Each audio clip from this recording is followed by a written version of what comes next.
Right, so several of the mainstream news outlets today are running front page stories on a truly appalling set of events. Daily Express, the Metro, the Murdoch media, the Eye, the Independent, the Telegraph, the Mail, all of them alleging that some 40 babies had been murdered by Hamas, including some of them having been beheaded. Here's the problem with this, though, and the really big problem with how our UK print media and TV media who are talking about it as well. None of this has been verified.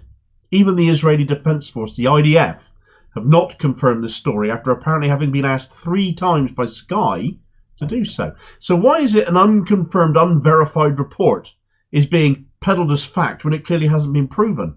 Just how chronically untrustworthy and awful do our press have to prove themselves to be once again before more people start asking questions about what they're being told and what exactly do we actually know in regards to these allegations?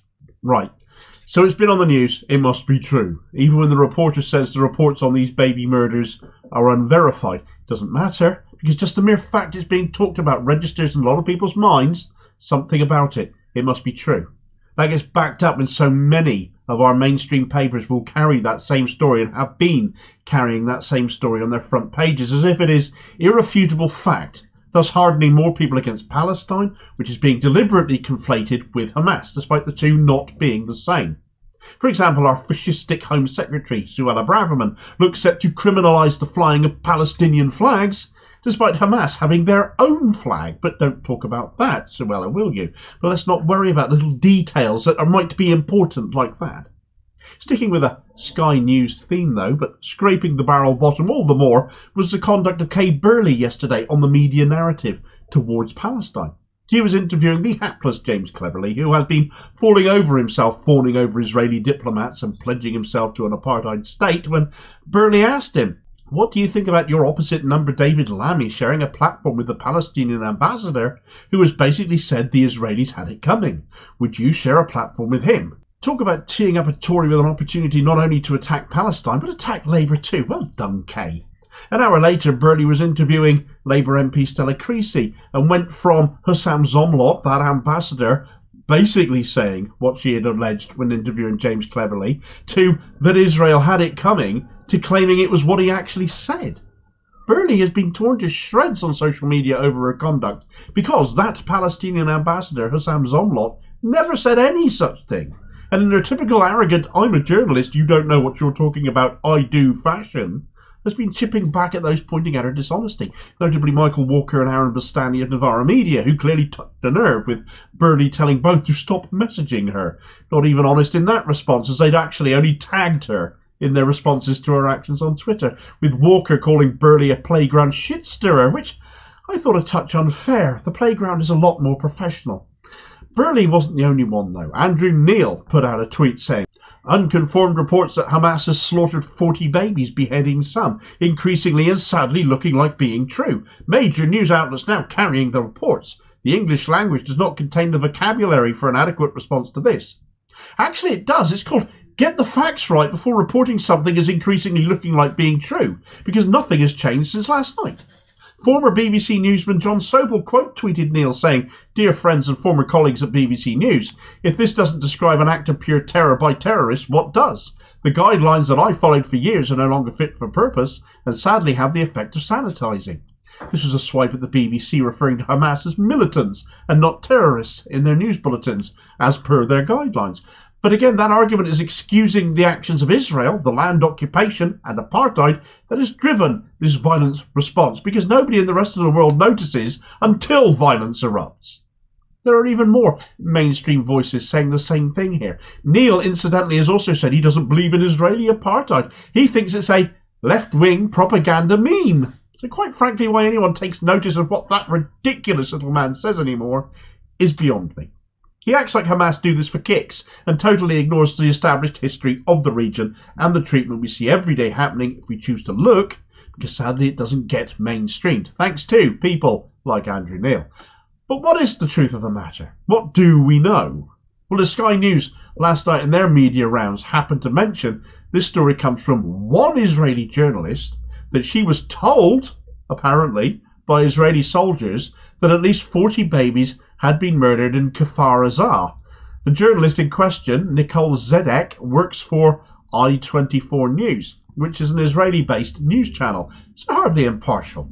I checked out Zedek's Twitter account. She has interviews with soldiers on there. That she has clips of her interviewing them. They do talk of beheadings. They do mention children and women, but none mention babies specifically. In fact, the only person who does in any of the clips on her page is Zedek herself.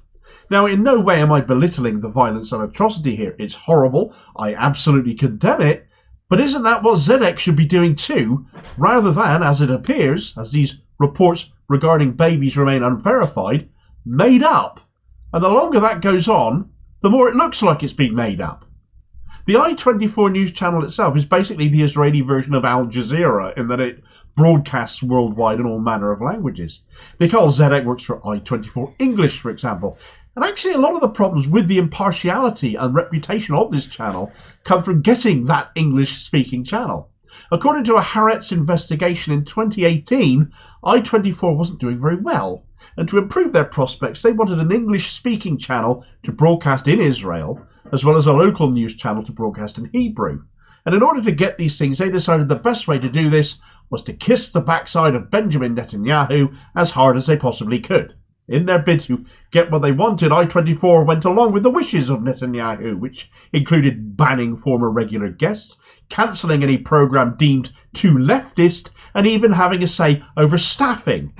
What this has resulted in, according to one former executive that Haaretz interviewed, is a news station that isn't so much pro-Israel, but pro-Benjamin Netanyahu. So the only source reporting the murder and beheadings of at least 40 babies is the word of one journalist who works for one Israeli channel which is seen as Netanyahu propagandists.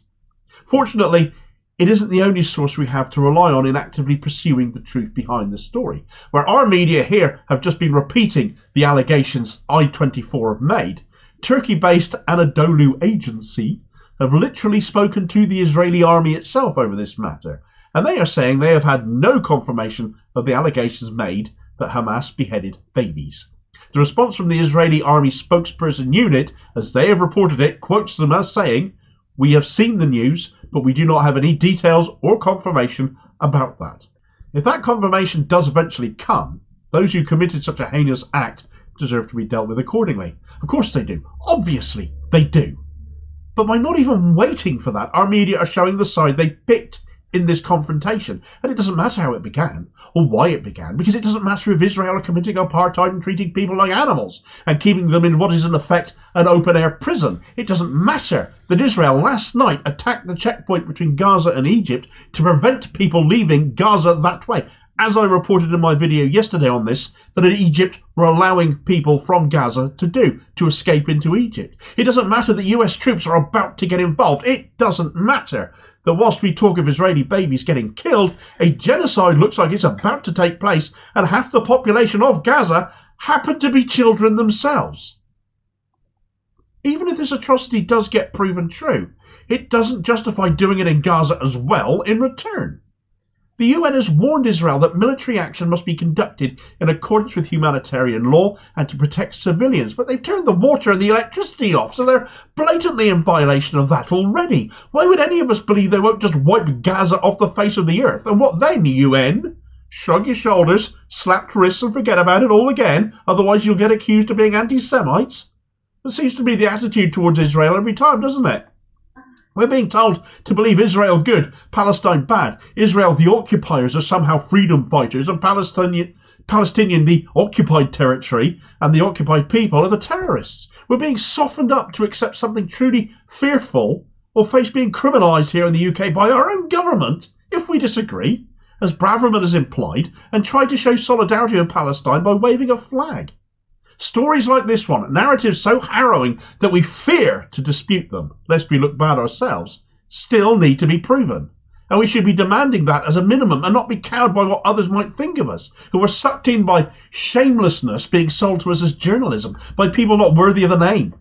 Equally as bad are our government as this claim about these babies has even been retweeted by the Minister of State for Security, Tom Tugendhat. Facts matter. Facts need to be established. And that should be done before any reporting happens. Surely that's obvious. Let alone front pages be dominated by it. Thanks for watching. I hope you found the video useful. Please like, share and subscribe if you did. More content out daily. Do leave a comment below and have your say on this story too and be part of the conversation. Meanwhile, here's a video recommendation where Egyptian intelligence reports state that Benjamin Netanyahu had been informed of the impending strike from Hamas ahead of time and allowed his people to be hit, it seems, for some ulterior motive. So if true, aren't all the deaths, regardless of the age of the victims, on him too? And I'll hopefully see you on the next vid. Cheers, folks.